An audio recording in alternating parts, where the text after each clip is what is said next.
Hi guys, just making a short little video here to discuss in more detail what we were talking about there last night about neck, shoulders and upper back issues being caused by all of this work from home, sitting at your home, in your home office, on your laptop, and it's not set up ergonomically for you. The screen might be at the wrong height, your chair might be at the wrong height.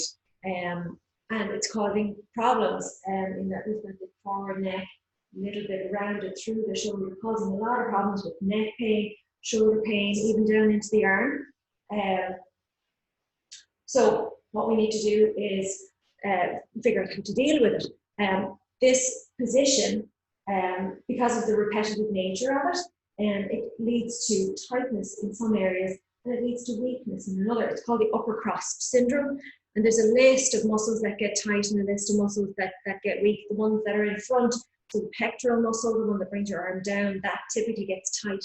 Shoulders get internal rotation, so the front of the shoulder gets tight. The sternocleidomastoid that comes down here, that gets tight, causes a forward chin kind of position. Other ones that get tight would be typically up here, levator scapulae, upper traps. They get particularly tight. And then the weak ones down the back of the neck, so the longest capitis, the longest coli, serratus anterior, the rhomboids between your shoulders, they typically get weakened because they're stretched with that rounded upper back sort of position. And then the arm flexors in front, they tend to get tightened, and the arm extensors down the back, they get weakened. So how to deal with it? Obviously, prevention is better than cure, and setting your computer up at the right level, having your chair at the right level is a hell of a lot better. But we're in unusual times and we have to deal with what we have. So if we're finding that we're symptomatic with an upper cross syndrome, how do we deal with that? So to deal with the tight muscles first, we always, anytime anything is tight, we talk about foam rolling, stretching, and then activate. So we foam roll what's tight, we stretch what's tight, and then we activate what's weak. So thinking about our arms first. So you're in that position and you're typing away on your computer, and what happens is that your extensors through your arms get tight and the flexors in your fingers get tight. So we need to deal with that a little bit. Foam rolling the back of the arm, because it can lead to tennis elbow. Those extensors insert into the outside of your elbow there. So we want to prevent it. Prevention is better than cure always. So you can take a ball and you can foam roll into the outer arm. Golfer's elbow is the opposite. You get tight on the inside, you can roll the inner arm.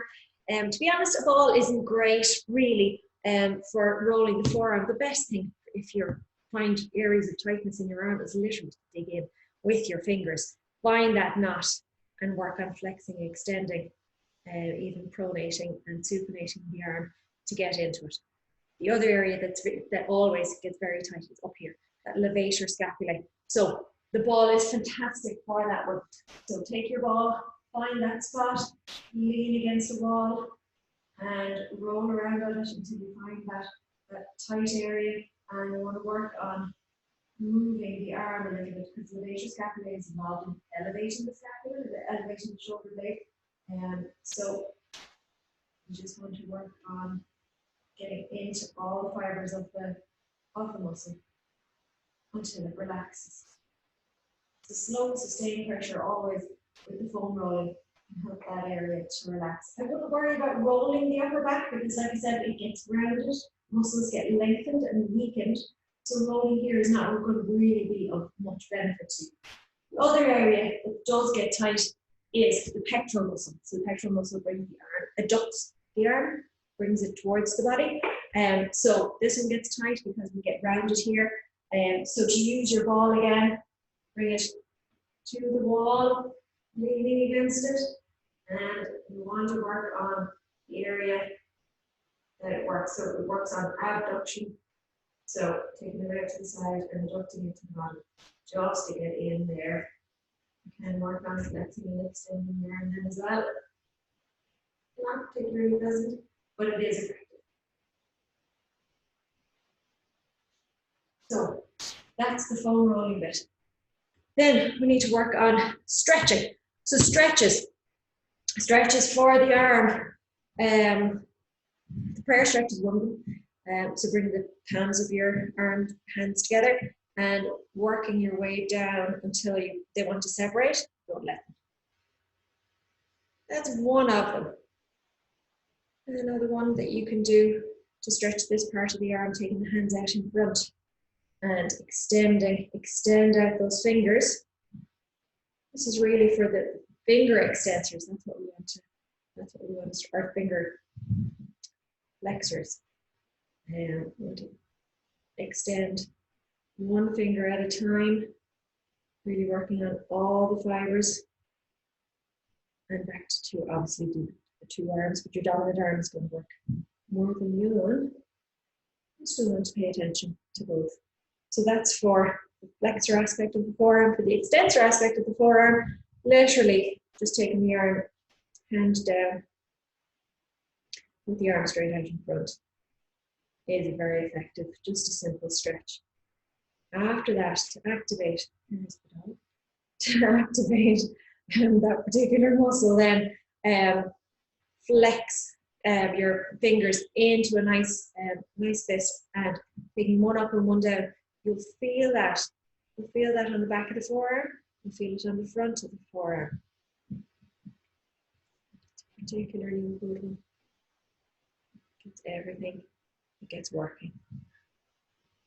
So that's for the forearm. Then moving on to the neck. Stretches for the neck. The neck is a difficult enough area to stretch. We talked last night about the chin tuck.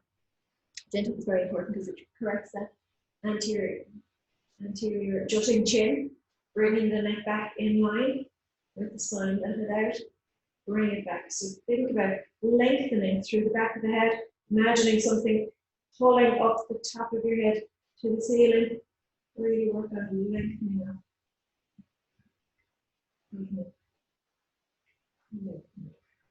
Hold it there and bring it down.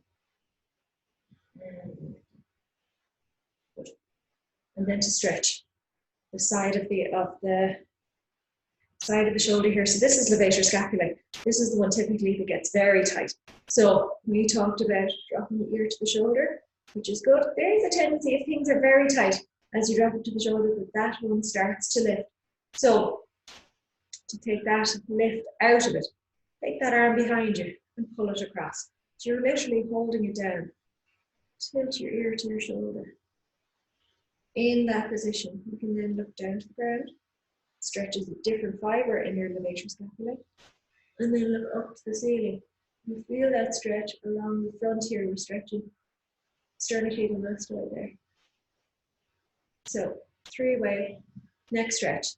So to the side, turn it below, and turn it above. And you really feel a lovely stretch down here.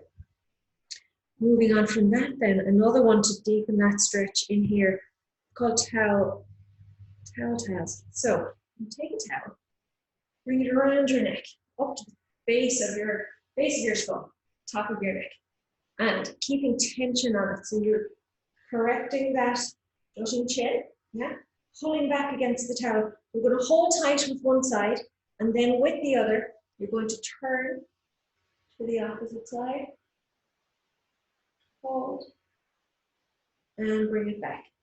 So pulling on the neck, pulling it, pushing against the towel, turn to the side, and bring it back. Pushing against the towel, over to the side, and take it back. Obviously to do the other side then, bring that hand down and turning towards the opposite side. It's a really nice stretch. Corrects that jutting chin and activates those long muscles at the back, those deep cervical flexors that have become weak.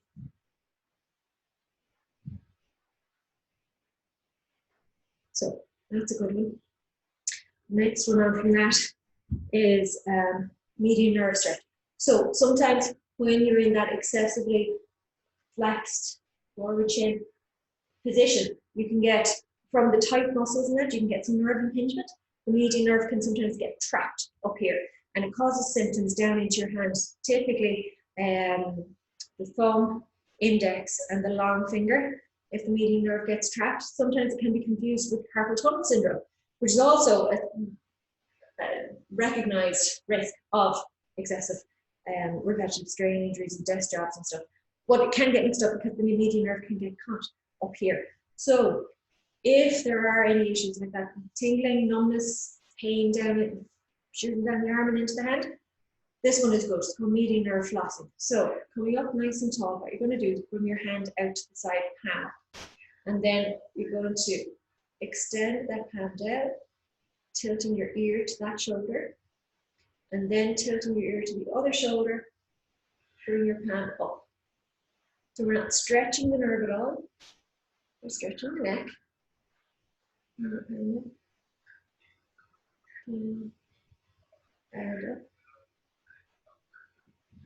And that allows the median nerve to move freely along its groove without actually stretching. But it's a nice little stretch for the side of the neck then as well. Now, activation exercises. We need to activate the posterior shoulder and mid-back. A nice one to do and a very easy one to do, you can do it seated at your desk.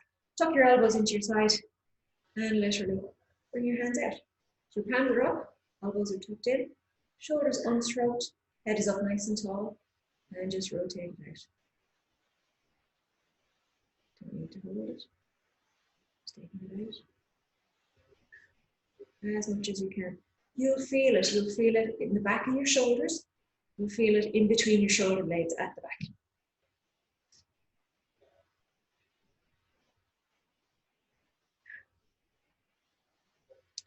Which is a nice one. And then the last one, so we want to work those rhomboids then as well. So for the rhomboids,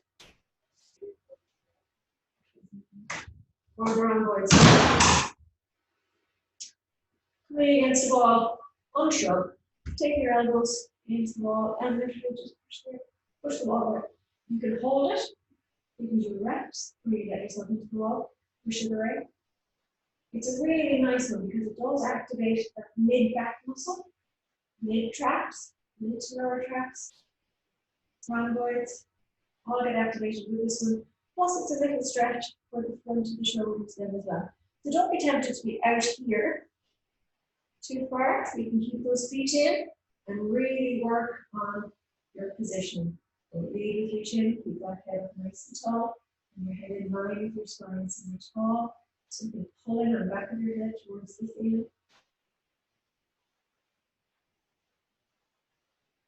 Good. Last little stretch that we didn't talk about, the lats. The lats get tight.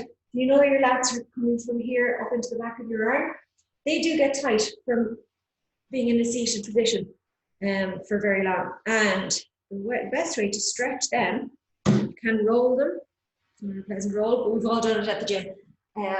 But a stretch for that, what you can do is holding onto your desk, literally send your hips back and drop your head between your hands. Just holding onto your desk. Really nice stretch. You'll feel that stretch in the front of the arm, back of the arm, and all the way down here. Really nice stretch. You can do that also kneeling with your elbows on your chair. Which is a really nice one as well. We did that last week in class.